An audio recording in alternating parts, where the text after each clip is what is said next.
Hi everybody, my name is David. Thank you for joining me today for my question and answer videos.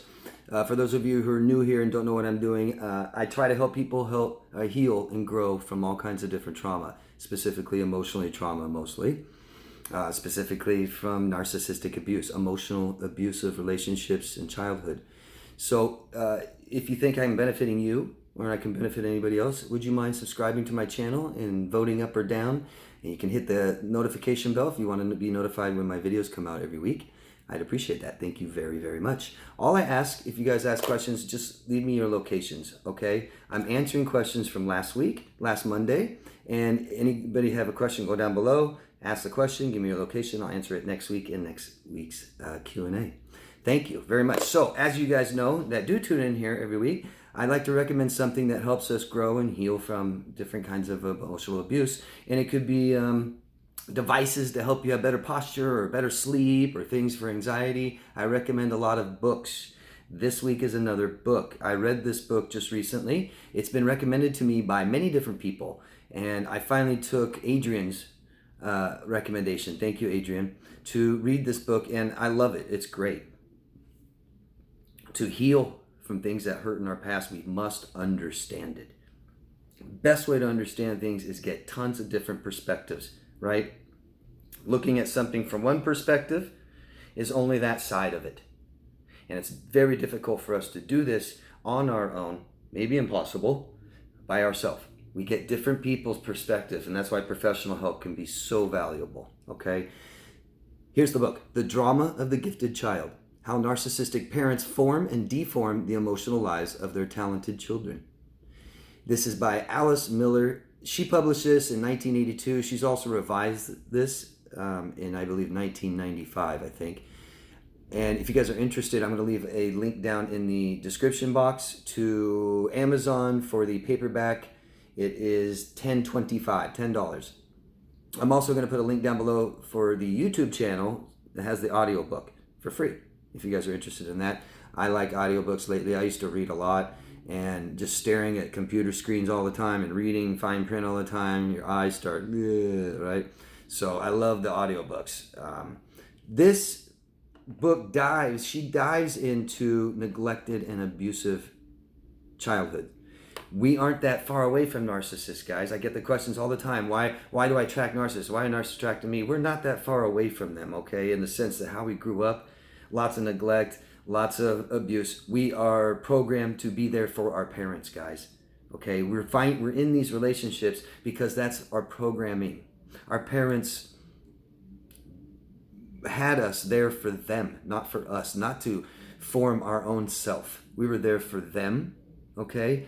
And we were brought up by an illusion by our parents. And this is why therapy can help, and also why some therapists can be very damaging. We need professionals that understand what happened. We need professionals that can tell us what the reality actually is, what we thought it might be. A lot of us don't even know that we were neglected. We don't understand it. And that is proof that you bought into this illusion that your parents developed for you, okay? And we haven't figured that out yet, so we keep dating people that keep providing more illusions for us. Narcissists don't know who they are, and they project who they want to be.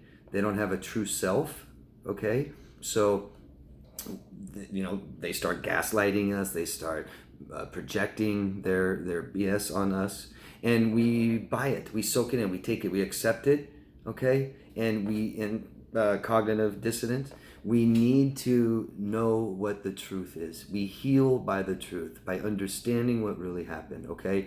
And this book is really good information for this. So any of you are interested, please go check it out. Any of you who know this book already, I'd love to hear your opinion on it. And anybody who does read this, let me know. Give me feedback. I'd love to hear about it. Thank you very much. So let's get into the questions right away. First one is from Mrs. Shari Dunbar in San Diego, California. Hello. Doesn't the cognitive dissonance go away once we learn about NPD and the reasons for the behaviors? And we need to understand, more important, the reasons for our behaviors. We need to understand why we allow people into our lives that are nothing like us, exact opposite of what we want, what we need, and how we feel, things like this. Why did we do this? Why did we do the things we did? Why did we stay in these relationships? Why do we keep doing it? okay? Learning about NPD, if you had a narcissistic, abusive girlfriend, boyfriend, husband, wife, family members, understanding their disorder can help alleviate guilt and shame, so that we understand that it's not so personal, that they do this to everybody. It's not totally you, it's them, right, doing this. And understanding that it's not because we're bad people. Understanding that this is how they live, this is how they navigate. Understanding that can really, really help. Really, really help us heal and grow and alleviate guilt and shame. But there's more. Very small step is to learn about other people. The biggest is to learn about us. Okay? We need to know who we are. Dating and staying in abusive relationships with people shows that we lost touch with who we are. Okay? We compromised who we are. Okay? Thank you, by the way. And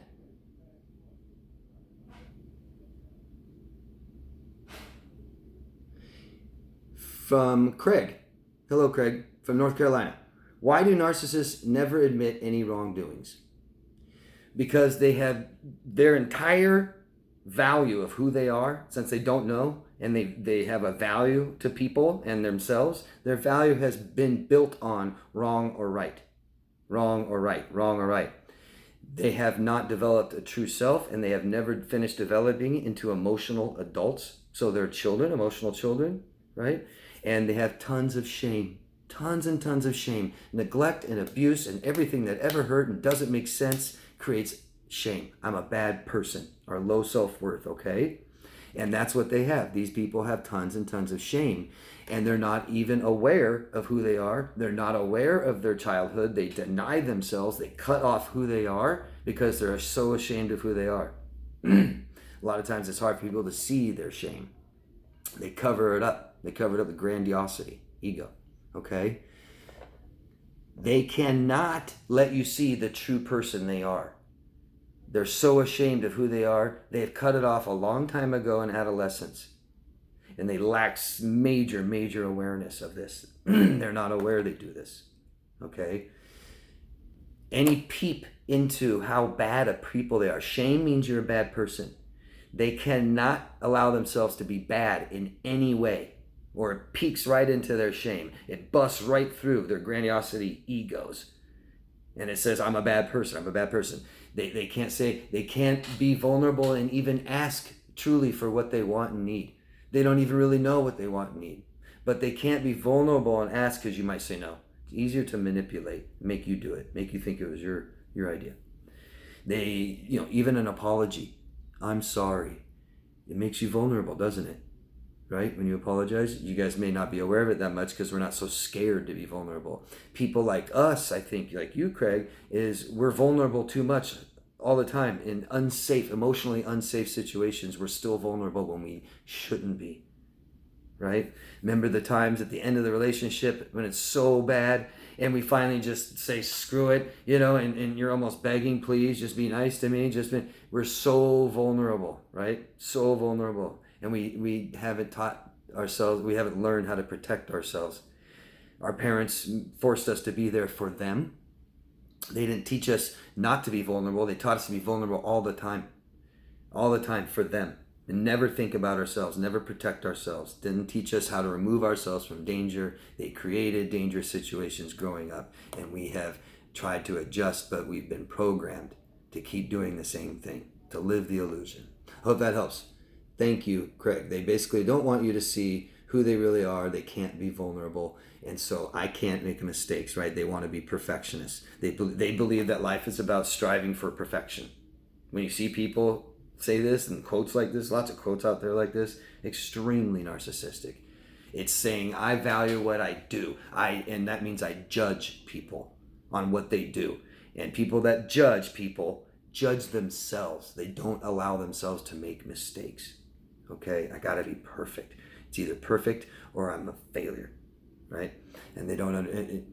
I think I explained it. Let me know if there's something you still don't understand. Thank you.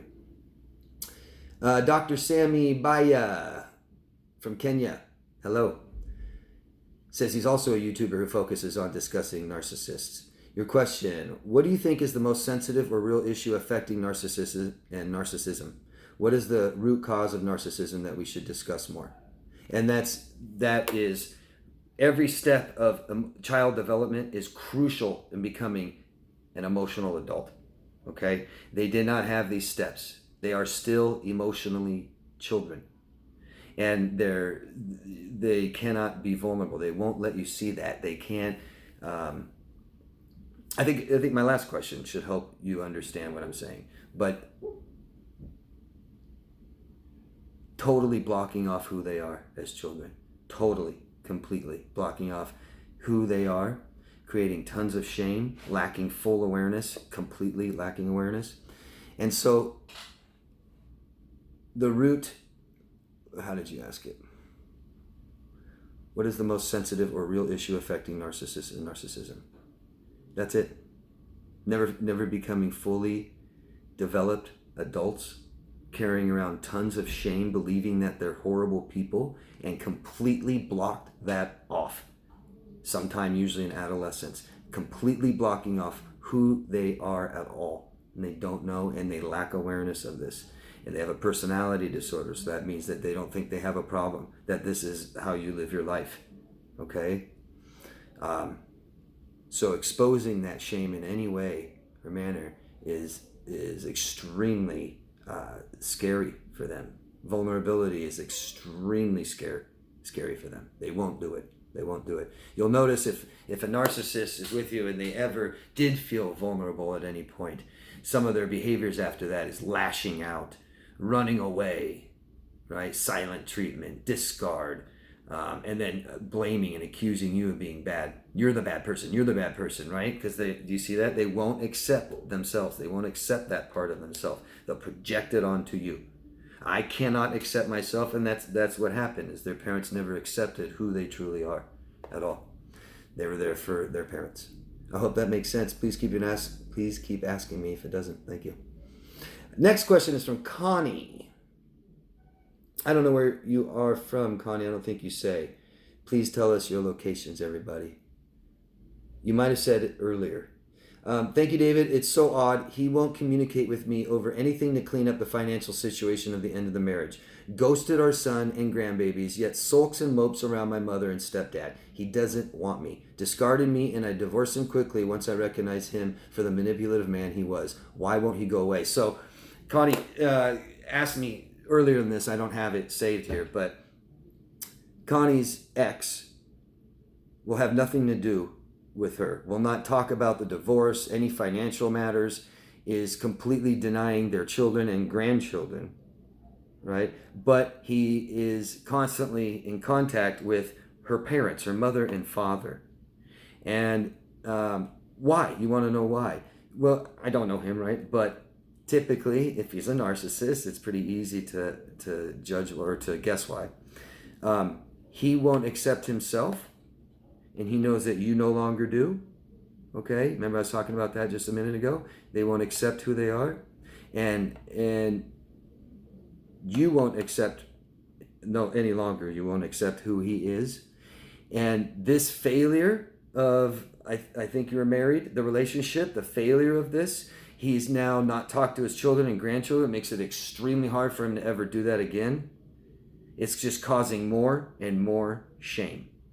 He does not know how to navigate his life at all. He is so ashamed of himself. And what he does, his experiences, end in failure and causes massive, massive more shame. He cannot accept that part of himself, which is who he is. And you won't accept it either, but guess who will? Your mother and father accept him for who he is. They accept him for the bad person, the mistakes and stuff like this. And that's why he's around them. He cannot communicate with you his feelings and what he needs and wants. He doesn't even know. But it's probably a toxic relationship, and there's a lot of dependency, and he's still dependent on you. He's probably still addicted to you in this tumultuous relationship and doesn't know how to deal with that, doesn't understand it. But he feels better, maybe he feels closer to you by being closer to them. Okay? He's probably somehow, because after these relationships, they have to lie to themselves, and they'll do it by going right to another person, another woman, and start dating them, and they can say, oh good, it's not me, I'm okay, this relationship's okay. So it was that bad relationship was her. It was you, Connie. That's what he's saying to himself. This might be something he's doing right now, trying to get rid of his guilt and shame of his failure, not how he treated you, of his failure, by having your parents accept him. He might be trying to convince them that it was all you and you're the bad one and you're abusing him and you're a narcissist, stuff like that. He cannot accept who he is. Okay? And we still have to live with ourselves. And this is how he's doing it. Unhealthy and wrong. Doesn't work. But he doesn't know this. Okay? I hope that makes sense. Hope you understand. Please keep asking me questions if you don't. Connie, thank you. Okay, next question. From Gabby in the Netherlands. Hello, Gabby. Thank you so much for the videos. You're welcome. Thank you. They are really helpful to not get insane. I left my now ex a little over a week ago. Wow. And I feel so confused all the time. I bet. I feel like I've lost hope for everything in life. I just started professional help, but do you have any tips on trying to find my way again? Thank you in advance. Yeah, biggest tip is ask the person that you're paying. Ask the professional, right? If they don't know, find another one, okay? Make sure you get the right help from the right person, Gabby, okay? Any tips on trying to find my way again? Find out who Gabby is. To be in this relationship, you had to completely deny and forget and numb and repress who you are, Gabby, okay? And typically, this is because our parents didn't help us do that in the first place. And so, in other words, he made you feel so bad. Instead of fixing that, you try to ignore the feelings. You might have tried to fight with him or try to get him to understand, but it never really worked. And so you just try, now it's, I don't know what else to do. And so I'm going to forget how I feel. I'm just going to numb it. Maybe addictions, maybe just lying to ourselves, stuff like this, okay?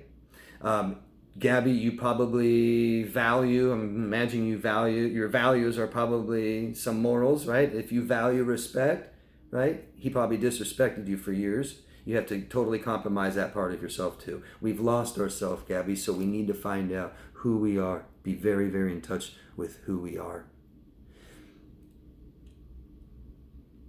You're confused all the time. We need to know what the truth is.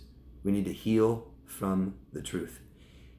Keep doing everything you can to understand exactly what happened in this relationship, and then start learning why you got in this relationship. It goes back to your childhood, and understand it. And let's start fixing things. We need to eliminate stress in our lives. We're not very good at that, are we? We've had relationships with multiple people, even friends and family, kept them in our lives that cause us lots and lots of stress. And there might be people in your lives that's causing you stress now. We don't know how to emotionally navigate through this, so it's going to be a recurring problem until we learn how. But learn who you are, Gabby. Learn to be in touch with your emotions and how to process them. Really be in tune with what you value, okay? And start showing that in your choices from now on. Do not have people in your life that don't value the same morals you do. Know exactly what you need and start making sure you get that. Know what you want. Okay? We can't know any of these, or if we don't know any of these things, we never know what to do. We never know what to do, okay? So, and then start learning what a healthy relationship looks like. Okay, Gabby? I hope I helped. Please keep asking questions. Let me know if I helped or if I didn't. Thanks. Jen from Southwest United States. Hello, Jen. When does this trauma, trigger, memory stuff stop? Never-ending layers of trauma, working through so much already, but the hits just keep on coming. It has been over a decade and I'm still haunted by my horrid marriage. I've always felt like it was bad enough that I had to live through this in the first place. But then to have to relive it and remember it again just doesn't seem fair or right to me. But from what I understand, you're saying that I need to go back to those painful memories that are haunting me and talk about them and understand them, and then they won't hurt so much. Well, I want to say you don't have to do anything. I'm not telling anybody they have to do anything. And what I mean by that is it's got to be your choice. Do it if you want to. Do it if you want to heal. Do it if you want to feel better, okay? I'm sorry for your horrible experiences, years of it. I'm sorry. You can't change what happened, but we can change how we feel about it, how we look at it, how we perceive it. Shame is misunderstood, unperceived pain. Stuff that we don't understand. Understand it. Understand it. Do this with somebody else so it's safe. Okay? Try to do this with other people. Process everything that happened and understand it. If we don't, Jen, then we're doing what the narcissist does, and we're totally not accepting who we are. That's who you are. Not what happened to you, not your experiences, how you feel about it. These bad feelings and emotions is who you are. And we can't cut that off or deny it. Then we don't know who we are, and we can't navigate through life anymore. Right? Like somebody asked me, David, what should I do? Well, what do you want? How do you feel about it? What do you value? That's who you are. And if you use those, if you know that really well, then you know what to do. Okay? So you don't have to, Jen, but what are the benefits of doing this? Is it beneficial for you? Okay? Do you want to? And we do this safely, and like everything in life, like relationships, we go at our own pace, and we ask for support and help, especially from people who've done it before. Okay? Thank you, Jen, for your question. That's the end of this video. See you guys in part 2. Thanks. Please like. Thanks. Bye. Love yourself first.